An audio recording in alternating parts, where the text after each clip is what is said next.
أعوذ بالله من الشيطان الرجيم. بسم الله الرحمن الرحيم. إن الذين آمنوا والذين هادوا والنصارى والصابئين من آمن بالله واليوم الآخر وعمل صالحا فلهم أجرهم عند ربهم ولا خوف عليهم ولا هم يحزنون صدق الله العظيم। আমাদের আজকের পড়া হলো সূরাতুল বাকারার ৬২ নং আয়াত থেকে। পূর্বে আল্লাহ পাক রব্বুল আলামিন বনি ইসরাইলের উপর অনেকগুলো নিয়ামত দান করেছিলেন, সেই নিয়ামতের বর্ণনা গেল।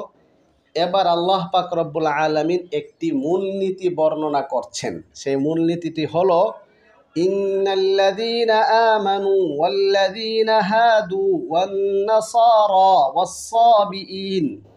এক নাম্বার, নিশ্চয় যারা ঈমান এনেছে, ঈমানদার।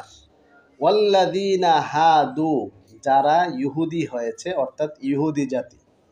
ঈমানদার ইহুদি সম্প্রদায়, ওয়ান নাসারা খ্রিস্টান সম্প্রদায়, ওয়াস-সাবিঈন সাবাই ধর্মাবলম্বী সম্প্রদায়। সাবাই একটা ধর্ম, সাবি একটা ধর্ম, সেই ধর্মের অনুসারী যারা তাদেরকে সাবিঈন বলা হয়।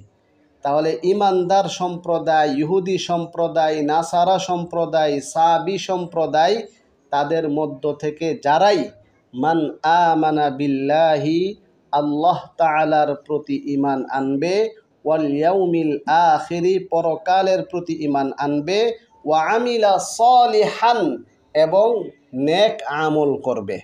নেক আমল কাকে বলে? নেক আমল কোনো একটা কাজ, কোনো একটা বিধান, আমল আল্লাহ তাআলার কাছে সালেহ নেক হওয়ার জন্য প্রথম শর্ত হলো ঈমান থাকতে হবে, দ্বিতীয় শর্ত হলো ইখলাস থাকতে হবে, তৃতীয় শর্ত হলো সুন্নত তরিকায় হতে হবে। কয়টা শর্ত বললাম? তিনটা। এক নাম্বার ঈমান, এক নাম্বার ঈমান, দুই নাম্বার ইখলাস, তিন নাম্বার সুন্নত তরিকায় হতে হবে।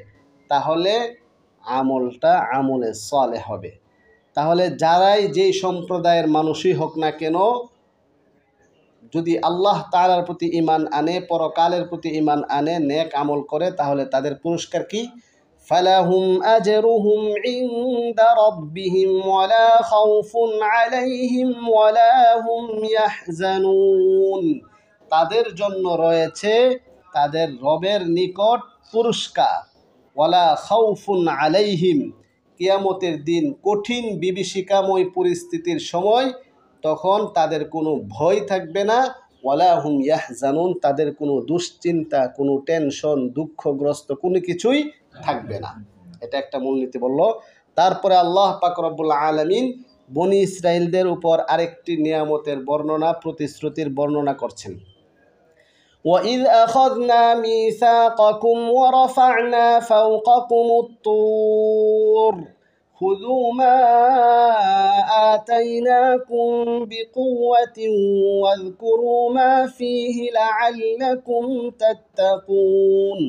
আর স্মরণ করুন ওই সময়ের কথা যখন আমি তোমাদের থেকে প্রতিশ্রুতি নিয়েছিলাম। মিসাক মানে প্রতিশ্রুতি। ওয়ারাফা'না ফাওকাকুম আত-তুরা, এবং আমি তোমাদের উপরে তুর পাহাড়কে উত্তোলন করেছিলাম। খুযু মা আতাইনাকুম, তোমরা গ্রহণ করো যা আমি তোমাদেরকে দান করেছি। মা আতাইনাকুম, যা আমি তোমাদেরকে দান করেছি। বিকুওয়াতিন, শক্তভাবে। বিকুওয়াতিন, শক্তভাবে তোমাদেরকে যে গ্রন্থ দেওয়া হয়েছে সেটা ভালো করে পাকড়াও করো। ওয়াযকুরু মা ফিহি, তাতে যে সকল বিধানাবলী রয়েছে সেগুলা স্মরণ করো। লাআল্লাকুম তাত্তাকুন, তাহলে অবশ্যই তোমরা মুত্তাকি হতে পারবে। লাআল্লা কোরআনে কারিমে যখন ব্যবহৃত হয়, লাআল্লা এটা লিত্তারাজ্জি, সম্ভাব্য বিষয়ের ক্ষেত্রে ব্যবহৃত হয়ে থাকে। কিন্তু কোরআনে যখন লাআল্লাকুম তাযাক্কারুন, লাআল্লাকুম তাত্তাকুন, লাআল্লাকুম তাআকিলুন, লাআল্লাকুম তাশকুরুন, এগুলার অর্থ সম্ভাব্য না, নিশ্চিত। লাআল্লাকুম তাত্তাকুন, তাহলে নিশ্চিত তোমরা মুত্তাকি হতে পারবে। সুম্মা তাওয়াল্লাইতুম মিন বা'দি যালিকা ফালাউলা ফাদলুল্লাহি আলাইকুম ওয়া রাহমাতুহু লাকুনতুম মিনাল খাসিরিন। অতঃপর তোমরা এত সব নিয়ামত দান করার পরেও, তোমাদেরকে এত সুযোগ সুবিধা দেওয়ার পরেও তোমরা পৃষ্ঠ প্রদর্শন করেছ, তোমরা সেটাকে প্রত্যাখ্যান করেছ, গ্রহণ করো নাই। ফালাউলা ফাদলুল্লাহি আলাইকুম, অতঃপর তোমাদের উপর যদি আল্লাহ তাআলার রহমত আর দয়া অনুগ্রহ না থাকতো, লাকুনতুম মিনাল খাসিরিন, তাহলে তোমরা অবশ্যই ক্ষতিগ্রস্তদের অন্তর্ভুক্ত হয়ে যেতে। যেহেতু আল্লাহ তাআলার অনুগ্রহ আর বিশেষ রহমত তোমাদের উপর আছে, সেজন্য ক্ষতিগ্রস্ত হও নাই। লাউলা তিন প্রকার। একটা, লাউলা ইসিমের শুরুতে আসবে অথবা ফেয়েলের শুরুতে আসবে। ইসিমের শুরুতে আসলে লাউলা লিশর্ত, এটা শর্তের জন্য ব্যবহৃত হয়। আর ফেয়েলের শুরুতে আসলে দুই অবস্থা, এটা মাজির শুরুতে আসবে অথবা মুজারে এর শুরুতে আসবে। মাজির শুরুতে আসলে লিত্তাউবিহ, ধমক দেওয়ার জন্য, তিরস্কারের জন্য ব্যবহৃত হয়। লাউলা আকালতা, তুমি কেন খেয়েছ, তুমি কেন, লাউলা জন্নাল মুমিনুন, মুমিনরা কেন এমন ধারণা করলো, কি আশ্চর্য, মুমিনরা এমন ধারণা করলো কেন, এটা ধমক। আর যখন ফেলে মুজারের শুরুতে লাউলা আসে, তখন তার অর্থটা হয় লিত্তাহরিদ অথবা লিত্তাহদিদ, উদ্বুদ্ধমূলক, উৎসাহমূলক। লাউলা তাকুল, তুমি খাও না কেন, বাবা খেয়ে ফেলো, খেয়ে ফেলো, লাউলা তাকুল, খেয়ে ফেলো, খাও না কেন। কথা বুঝছো? তাহলে লাউলা কত প্রকার হলো? তিন প্রকার।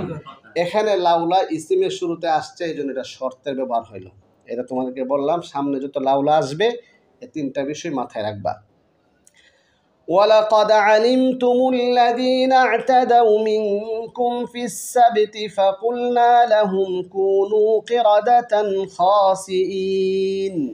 আর অবশ্যই তোমরা জানতে পেরেছ, জেনেছ, আল্লাযীনা আ'তাদাউ মিনকুম, তোমাদের মধ্য থেকে যারা সীমা লঙ্ঘন করেছে। ই'তাদা ইয়া'তাদি ই'তিদাআন, সীমা লঙ্ঘন করা।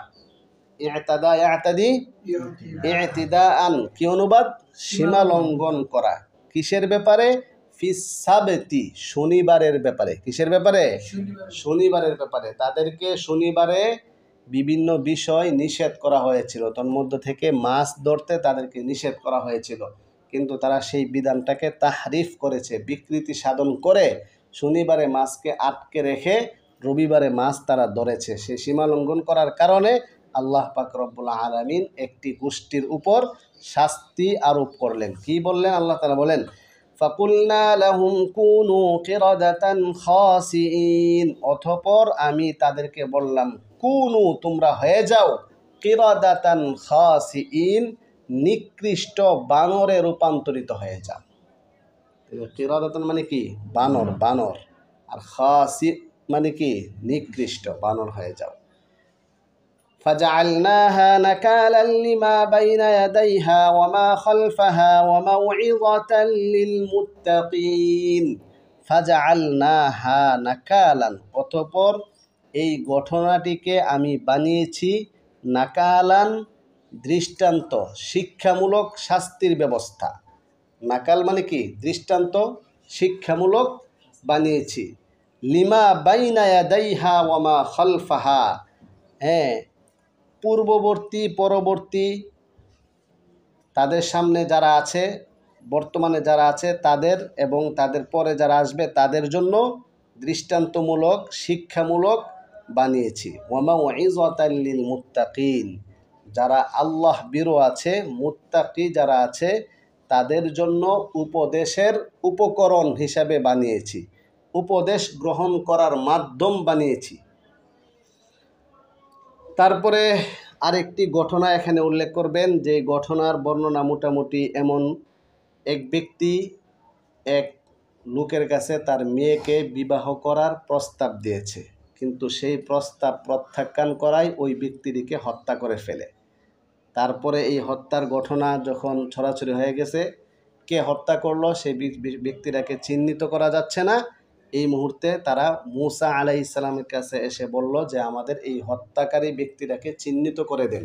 তখন হযরত মূসা আলাইহিস সালাম আল্লাহ তাআলার কাছে বলার পরে আল্লাহ পাক রব্বুল আলামিন এই আয়াত নাযিল করেছেন।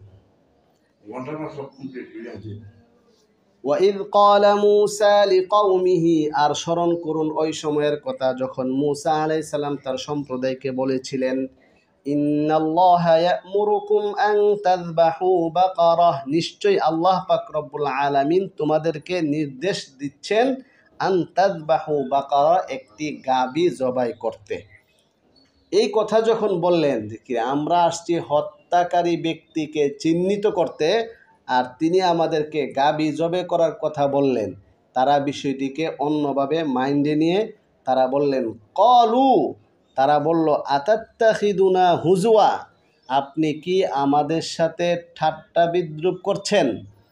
তখন মূসা আলাইহিস সালাম কি বললেন? ক্বালা, মূসা আলাইহিস সালাম বললেন আউযু বিল্লাহ, আমি আল্লাহ তাআলার নিকট আশ্রয় প্রার্থনা করছি আন আকুনা মিনাল জাহিলিন, জাহেলদের, মূর্খদের, সত্যকে অস্বীকারী ব্যক্তিদের থেকে আমি আশ্রয় প্রার্থনা করছি। আমি জাহেলদের অন্তর্ভুক্ত হতে চাই না, জাহেলদের অন্তর্ভুক্ত হওয়া থেকে আল্লাহ তাআলার নিকট আশ্রয় প্রার্থনা করছি।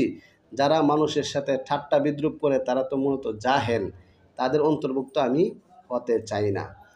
তো এখানে আল্লাহ পাক রব্বুল আলামিন এই নির্দেশনাটা দিলেন, কিন্তু তারা এই নির্দেশনা বাস্তবায়ন করার ক্ষেত্রে বিভিন্ন শর্ত সাপেক্ষতা, শর্ত সারায়াত তারা অ্যাড করেছে। তারা বিভিন্ন প্রশ্ন করেছে, গাভীটা কেমন হবে, কোন কালারের হবে, এই জাতীয় ঘটনাটা পরবর্তীতে মোটামুটি লম্বা একটি ঘটনার বাকি অংশ ইনশাআল্লাহ আমরা আগামীকালকে জানবো। আজকে এতটুকু থাক। 62 নম্বর আয়াত থেকে 66 নম্বর আয়াত পর্যন্ত অল্প পরে আজকে থাক, এই পড়াটা সবাই শিখে আসবা। কারো কোনো প্রশ্ন আছে কিনা বলো। নাকালান অর্থ কি? নাকালান লিমা বাইনা